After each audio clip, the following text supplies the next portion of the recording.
नमस्कार। आप देख रहे हैं ज्ञानशाला न्यूज अपडेट। एक नजर आज की सुर्खियों पर। अमेरिकी राष्ट्रपति ने कोविड वैक्सीन पर अस्थायी तौर से पेटेंट हटाने की मांग का किया समर्थन। तेलंगाना सरकार ने लगाया विवादास्पद खरपतवार नाशी ग्लाइफोसेट पर पूर्णतः प्रतिबंध। मृदा और मानव स्वास्थ्य के लिए है गंभीर नुकसानदेह।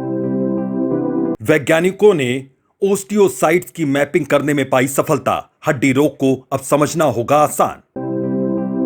दिव्यांगता के प्रमाण पत्र के लिए यूडीआईडी पोर्टल अनिवार्य।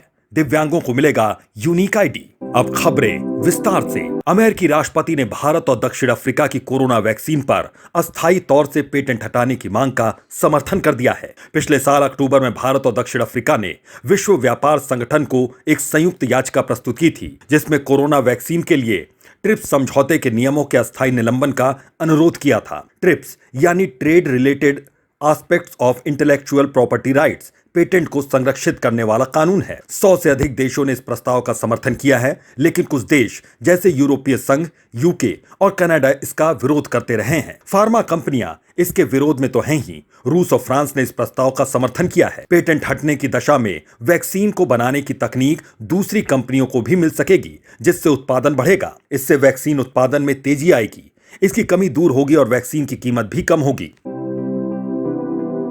तेलंगाना सरकार ने विवादास्पद ग्लाइफोसेट पर पूर्णतः प्रतिबंध लगा दिया है। ग्लाइफोसेट एक खरपतवार नाशी है, जिसे फसलों तथा बागानों में उगने वाले अवांछित घास फूस को नष्ट करने के लिए बड़े पैमाने पर प्रयोग में लाया जाता है। इसके अत्यधिक उपयोग से मृदा और मानव स्वास्थ्य को गंभीर नुकसान पहुंचता है।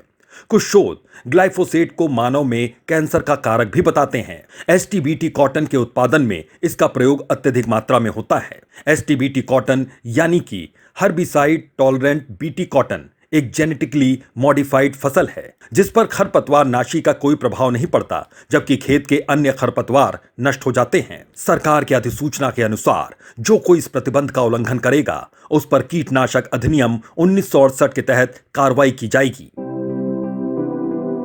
Centre for cellular and molecular biology के एक अध्ययन के अनुसार हुलॉक गिबन की केवल एक प्रजाति पाई जाती है। हुलॉक गिबन की कुल 3 प्रजातियां हैं: पश्चिमी hoolock gibbon, sky walker gibbon और पूर्वी हुलॉक गिबन। अभी तक माना जाता था कि पश्चिमी हुलॉक गिबन और पूर्वी हुलॉक गिबन 2 प्रजाति भारत में पाए जाते हैं। वैज्ञानिकों ने जेनेटिक आधार पर सिद्ध किया है कि इस क्षेत्र में हुलॉक गिबन की 2 प्रजातियां नहीं पाई जाती।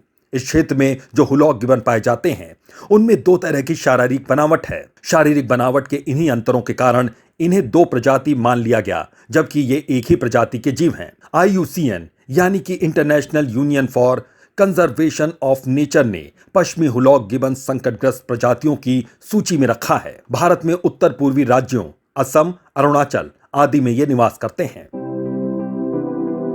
गर्वन इंस्टीट्यूट ऑफ मेडिकल रिसर्च के शोधकर्ताओं ने पहली बार ओस्टियोसाइट्स की मैपिंग करने में सफलता प्राप्त की है। ये गोलाकार हड्डी की कोशिकाएं हैं। हड्डियों में 3 प्रकार की कोशिकाएं होती हैं, जिन्हें ओस्टियोसाइट्स, ओस्टियोब्लास्ट और ओस्टियोक्लास्ट के रूप में जाना जाता है। हड्डियों में पाए जाने वाले कुल कोशिकाओं का 95% केवल ओस्टियोसाइट्स होते हैं। मानव शरीर में 42 अरब से अधिक ओस्टियोसाइट्स हैं। ये ओस्टियोसाइट्स मस्तिष्क में न्यूरॉन्स के समान एक नेटवर्क बनाती हैं। ये नेटवर्क हड्डी के स्वास्थ्य की देखभाल के लिए जिम्मेदार होता है। यह उम्र बढ़ने पर प्रतिक्रिया करता है। इसकी मैपिंग से हड्डी रोग को समझने में सहायता मिलेगी। शोध के अनुसार यह मैपिंग एक तरह की जेनेटिक शॉर्टलिस्ट प्रदान करती है, जिसमें हम उन हड्डियों की बीमारियों का भी पता लगा सकते हैं जिनमें जेनेटिक कंपोनेंट होता है। दिव्यांगजन सशक्तिकरण विभाग ने सभी राज्यों और केंद्र शासित प्रदेशों के लिए केवल यूडीआईडी पोर्टल का उपयोग करके दिव्यांगता का प्रमाण पत्र जारी करना अनिवार्य कर दिया है। यह प्रोजेक्ट 1 जून 2021 से लागू होगा। यूडीआईडी अर्थात दिव्यांगजनों के लिए विशिष्ट पहचान पत्र का प्रोजेक्ट है।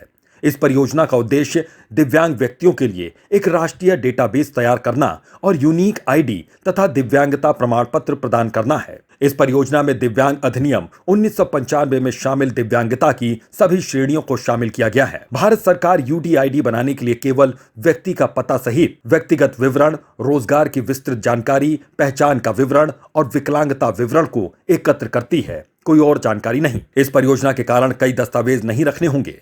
भविष्य में दिव्यांग व्यक्तियों को सरकारी योजनाओं का लाभ उठाने में आसानी होगी। बार बार दस्तावेजों के सत्यापन और प्रमाणीकरण के अनावश्यक कार्य से बचा जा सकेगा। यह लाभार्थियों की प्रगति को ट्रैकिंग में मदद करेगा।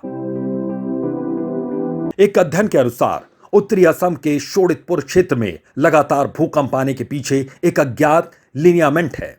लिनियामेंट भ्रंश जैसे किसी भूदृश्य में अंतर्निहित भूगर्भीय संरचना के प्रभाव से निर्मित एक रेखीय आकृति होती है। टेक्टोनिक अथवा भ्रंश संरचनाओं में संचित दबाव तथा तनाव का निर्गमन होने से भूकंप की घटनाएं होती हैं। भारतीय प्लेट यूरेशियन प्लेट की ओर गतिशील है। इन दोनों प्लेटों के टकराव निरंतर जारी हैं। इस कारण हिमालयी क्षेत्र में भूकंप की घटनाएं अधिक होती हैं। यहां भ्रंश ज्यादा होंगे, वहां भूकंप की संभावना भी ज्यादा होगी।